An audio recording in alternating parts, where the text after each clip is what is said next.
नमस्कार दोस्तों, स्वागत है आप सभी का सुपर आईएएस पर। सीपेक एक बार फिर से सुर्खियों में आ चुका है एंड दिस टाइम पाकिस्तान की जो गवर्नमेंट है उनके द्वारा सीपेक अथॉरिटी को अबॉलिश कर दिया गया है। आप लोग यहाँ पे देख सकते हैं, ये वाली खबर आज से 2 दिन पहले सामने आती है। PM gives nod to abolish the CPEC authority. दोस्तों, सबसे पहले हम लोग समझेंगे कि ये सीपेक अथॉरिटी क्या चीज़ है, इसको क्यों बनाया गया था, किसके द्वारा बनवाया गया था और आज क्या वजह है जिसके चलते इस सीपेक अथॉरिटी को अबॉलिश करने का फैसला पाकिस्तान गवर्नमेंट के द्वारा लिया गया है। आइए शुरू करते हैं दोस्तों मेरे साथ। मेरा नाम है अनिरुद्ध। इस लेक्चर की पीडीएफ को आप लोग डाउनलोड कर सकते हैं यहां पर दिए गए टेलीग्राम चैनल के माध्यम से। राइट, तो अगर सीपेक अथॉरिटी की बात करें, आज से लगभग 3 साल पहले की बात है, 2019 अक्टूबर की बात है। चाइना के ही कहने पर पाकिस्तान की पार्लियामेंट में एक प्राधिकरण को पेश किया गया था जिसके चलते सीपेक की इस अथॉरिटी को बनवाया गया था। आप लोग यहाँ पे देख पा रहे होंगे, ये वाली खबर आपके सामने है। CPEC authority established through an ordinance. उस टाइम पे पाकिस्तान में इमरान खान की गवर्नमेंट थी और ये मेन पर्पस सीपेक अथॉरिटी को बनाने का ये था कि सीपेक से जुड़ी हुई जो भी एक्टिविटीज़ हैं, गतिविधियां हैं, जो भी यहाँ पे हमें सीपेक में काम करवाने हैं, इन्वेस्टमेंट्स करवानी है, वो सारी की सारी चीज़ें, अगर हमें किसी चीज़ को मॉनिटर करना है, वो सभी की सभी चीज़ें, जो भी काम होगा वो सीपेक अथॉरिटी के द्वारा यहाँ पे मॉनिटर और असेस किया जाएगा। और इस चीज़ को लेकर एक्चुअली पाकिस्तान गवर्नमेंट परेशान थी। तो पाकिस्तान की जब नई गवर्नमेंट सामने आई, जैसे ही इमरान खान की गवर्नमेंट गिरी और शहबाज शरीफ की गवर्नमेंट सामने आई, तो आपके सामने है अप्रैल 2022 की ये वाली खबर। उस टाइम पे उन्होंने आते ही ये फैसला लिया that we are going to scrap the China Pakistan economic corridor authority. लेकिन इस फैसले में चाइना ने पाकिस्तान को सपोर्ट नहीं किया था। पाकिस्तान इसको स्क्रैप क्यों करना चाहता था उसको हम लोग समझ लेते हैं। पाकिस्तान के कारण आज भी वही हैं जो कारण पाकिस्तान के 4 महीने पहले थे। पाकिस्तान ने यहाँ पर साफ साफ कहा, बल्कि पाकिस्तान के जो प्लानिंग मिनिस्टर थे उन्होंने यहाँ पे साफ साफ कहा कि ये वाला जो ऑर्गेनाइजेशन है ये एक रिडंडेंट ऑर्गेनाइजेशन है which has wasted the resources and थ्वाटेड the speedy implementation of the ambitious regional connectivity programme. तो जो भी यहाँ पर लोगों को एम्प्लॉय किया जा रहा है, जो भी यहाँ पर खर्चा किया जा रहा है इस अथॉरिटी को चलाने के लिए, वो कंप्लीटली रिसोर्सेज का वेस्ट हो रहा है। बल्कि इनके द्वारा यहां पर बेसिकली ये भी कहा गया, he passed orders to the concerned officials to begin the process of abolition of the authority. और इन्होंने ये भी कहा कि सीपेक जो कि इलाकों के लिए गेम चेंजर साबित होने वाला था, आज वही सीपेक अथॉरिटी की वजह से सीपेक के तहत आने वाले कई सारे जो इंडस्ट्रियल जोन्स हैं, पोर्ट कासिम के, इस्लामाबाद के, मीरपुर के, वो सारे के सारे उसमें हमें कोई प्रोग्रेस देखने को नहीं मिल रहा। और इन्होंने बल्कि साथ में ये भी कहा कि जब आप अपने इन्वेस्टर्स को वैल्यू नहीं करेंगे तो आपको यहाँ पे निवेश कैसे मिलेगा। अगर आप निवेशकों को रिस्पेक्ट नहीं करेंगे तो आपको यहाँ पे निवेश आगे जाकर मिलेगा ही नहीं। और अगर आप देखें इस पर्टिकुलर सीपेक में काफ़ी सारे जो प्रोजेक्ट्स हैं वो आउट ऑफ ऑर्डर चल रहे थे।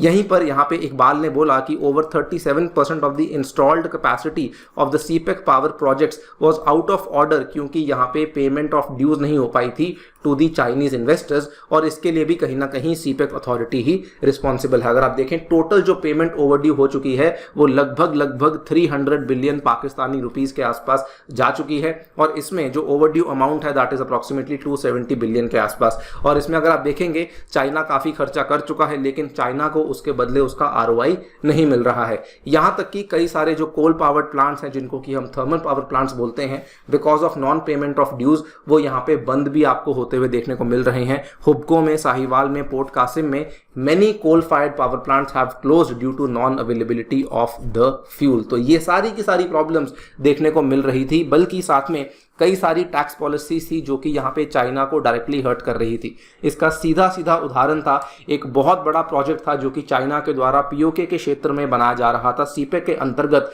लेकिन वो बहुत बड़ी बाधा में फंस चुका था because of a local tax issue. आप लोग यहाँ पे देख सकते हैं ये वाला वो हाइडल पावर प्रोजेक्ट है जो कि इस बहुत बड़ी प्रॉब्लम फंस चुका था, जो कि रिवर झेलम के किनारे आता है, located near the Muzaffarabad district. इन सभी चीज़ों के चलते पाकिस्तान परेशान था और चाइना ज़्यादा परेशान था कि सीपेक अथॉरिटी को बनाने के बावजूद भी हम लोग यहाँ पे कोई अच्छा काम कर नहीं पा रहे हैं।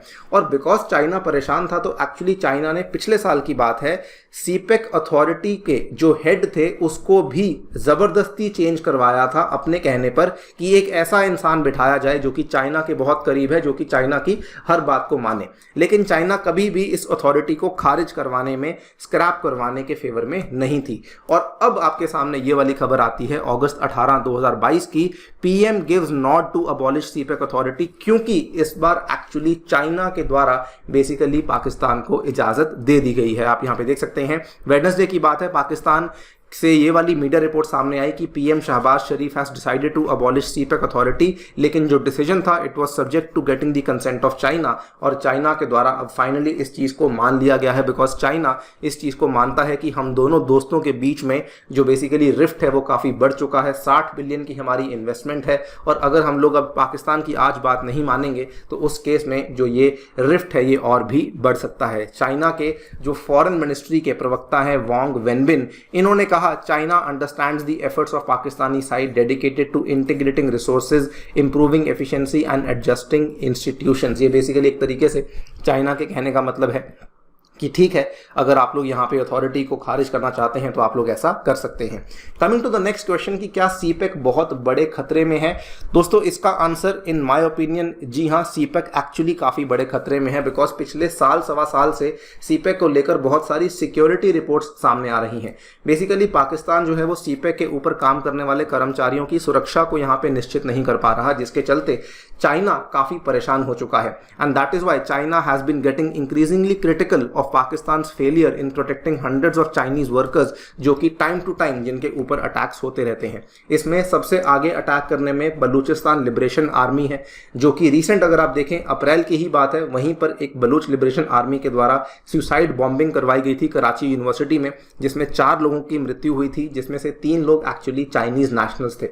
बल्कि इतना ही नहीं, यहाँ पर जो इंसान जिन्होंने इस पूरे के पूरे सुसाइड अटैक को स्टेज करवाया था, उनको अरेस्ट करवाने के लिए भी चाइना को यहाँ पर जाके मिन्नतें करनी पड़ी थी कि प्लीज़ आप जाकर के उन लोगों को अरेस्ट कीजिए। पाकिस्तान गवर्नमेंट वहाँ पे एक्शन लेने के लिए ज़्यादा इंटरेस्टेड नहीं थी, और चाइना इस चीज़ को लेकर भी काफ़ी परेशान है कि पिछले 4 सालों में सीपेक के तहत आपका कोई भी प्रोग्रेस हमें देखने को नहीं मिला है। तो चाइना एक्चुअली काफ़ी इरिटेट हो चुका है because of Pakistan decision to put CPEC on the back burner over the past 4 years। कई सारी प्रोमिसेस चाइना को करी गई थी कि इस SEZ में आपको यहाँ पे टैक्स नहीं देना पड़ेगा, वो नहीं करना पड़ेगा, लेकिन वो सारी प्रोमिसेस पाकिस्तान जो है वो आज की डेट में उनको पूरा नहीं कर रहा है। इन सब चीज़ों के चलते सीपेक इन माई ओपिनियन आज की डेट में काफ़ी ज़्यादा बड़े खतरे में आ चुका है। आप लोग क्या सोचते हैं डेवलपमेंट के बारे में? डेफिनेटली बताइएगा कॉमेंट सेक्शन में। फिलहाल के लिए वीडियो में इतना ही। जाने से पहले बताना चाहूँगा, अगर आप लोग हमारी geography class 9th NCERT series में हिस्सा लेना चाहते हैं तो आप लोग ऐसा कर सकते हैं। इसके लिंक्स आपको नीचे डिस्क्रिप्शन में दिए गए हैं। इसके अलावा दोस्तों, अगर आप लोग टेक्स्ट बुक के माध्यम से अपने UPSC तैयारी को घर बैठ के शुरू करना चाहते हैं तो आप लोग कर सकते हैं यूजिंग अ सिंगल सब्सक्रिप्शन, जिसमें कि आपको मिलेंगे स्टडी नोट्स, डाउट रेजोल्यूशन और 550 से भी ज़्यादा मॉक टेस्ट अवेलेबल करवाए जाएंगे, और साथ ही में हमारे द्वारा भी आपको लेक्चर्स अवेलेबल करवाए जाएंगे। इतना ही नहीं, ये सभी चीज़ें आप लोग अवेल कर सकते हैं मात्र 2500 रुपये प्रति मंथ में, अगर आप लोग मेरा स्पेशल रेफरल कोड A2SIR इस्तेमाल करते हैं। Thank you so much for listening. Stay tuned and stay safe.